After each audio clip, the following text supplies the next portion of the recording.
안녕하세요, 라비입니다. 로봇이기 때문에 멋있어야 하고 강해야 한다 라는 모습을 탈피하고 로봇도 이렇게 될 수 있구나 라는 것을 보여준 용자 시리즈. 다양한 작품에서 등장했다기보단 특정 작품에서 독특한 주제를 사용해 웃음을 주었던 에피소드를 소개하고자, 그래서 이번 탑5의 주제는 이것이 용자물이다, 용자물 속 개그편 탑4를 준비해봤습니다. 4위에 랭크된 에피소드는 용자경찰 제이데커의 작아진 용자입니다. 내부 결함으로 인한 수리로 인해 덤프슨과 드릴보이는 사이즈만 총감이 직접 준비한 미니 사이즈의 보디로 AI 칩이 이식됩니다. 데커드 일행들이 자리했던 데커룸에만 가만히 있으면 되지만 천방지축이었던 드릴보이는 금세 사고를 내버렸고, 이런 행동을 막기 위해 움직였던 덤프슨까지 말려들고 맙니다.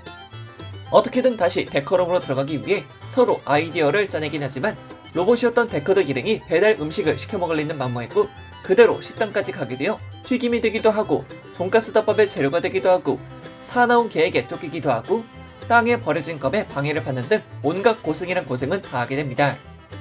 그래도 이런 이들이어도 경찰청을 찾는 건 간단했기 때문에 횡단보도만 건너면 도착하는 순간까지 찾아오게 됩니다만, 하필 작아진 몸은 횡단보도에 자리하고 있는 하수구의 틈을 이겨내지 못했고 그대로 다시 하수도로 빠지게 되면서 이들의 순환이 다시 시작되게 됩니다. 그래도 이러니 저러니 해도 결국엔 다시 경찰청에 들어와 본인의 몸으로 돌아오긴 합니다만, 이 하루 동안의 순환을 겪었던 드릴보이와 덤프슨의 모습이 참 불쌍하면서도 웃겼던 에피소드였습니다. 3위에 랭크된 에피소드는 황금용자 골드론의 가짜 레젠드라입니다.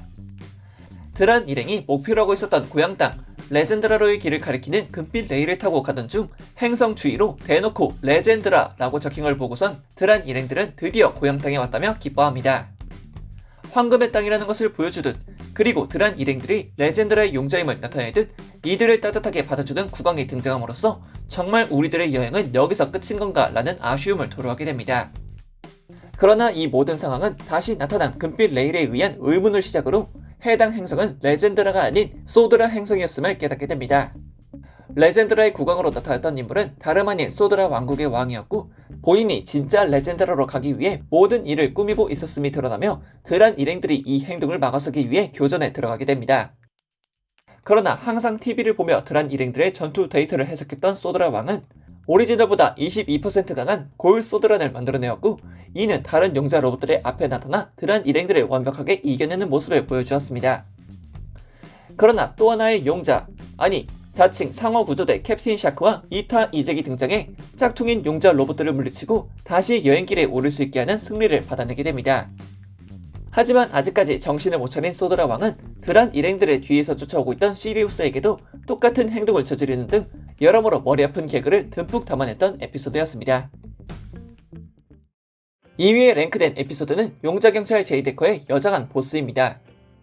여학생들로만 이루어졌던 학교에서 큰 사건이 벌어졌다는 소식에 사이지마 총감은 유일하게 여학교로 잠입해 올 수 있는 인물 유타에게 여자 교복을 입히고 내부 수사를 진행하게끔 지시합니다. 언제나 용기 있는 대장으로서 그 자리를 지키고 있었던 유타가 치마를 입고 있는 모습을 본 데커더 일행은 넉넉한 표정을 지어낼 수밖에 없었죠. 사실 두 명의 누나와 함께 살고 있었던 유타였던 만큼 이런 누나들의 영향을 받지 않았던 것은 아니지만 본인 또한 부끄러워서 어쩔 줄 몰라하는 면도 보이기도 했습니다. 그래도 이런 유타의 행동 덕분에 사건은 깔끔하게 종결되었고, 차후 또 이런 사건이 일어나게 되면 나는 하지 않을 테니 총감님이 직접 해보라는 말을 꺼내게 됩니다. 이에 사이지마 총감은 정말 자신이 교복을 입는다라는 말은 물론 데커드까지 여정화시키겠다는 말을 꺼내어 이 충격적이었던 에피소드가 마무리되게 됩니다. 1위로 랭크된 에피소드는 황금용자 골드론의 아이를 가진 용자입니다. 정말 이런 에피소드가 나올 수 있다는 게 신기하면서도 참 어이가 없었던 에피소드였습니다. 한창 레젠드라로 가기 위한 금빛 레일을 달리던 중 우주 밖에서 공격을 당해 로봇들만이 살고 있는 행성으로 불시착한 어드벤져와 드란이 그려지게 됩니다.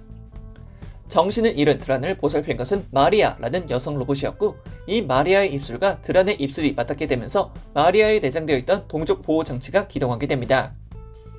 그리고 몇 시간 지나지 않아 드란은 4명의 아이를 가진 아버지가 되었고, 레젠드라의 용자라는 녀석이 아이를 가졌다라는 사실에 다른 용자 로봇들에게 눈총을 받기도 했고 놀림감이 되기도 했으며, 어떻게 하면 4명을 한꺼번에 낳는 거냐며 레젠드라의 파워는 최고다 라는 말까지 듣게 됩니다.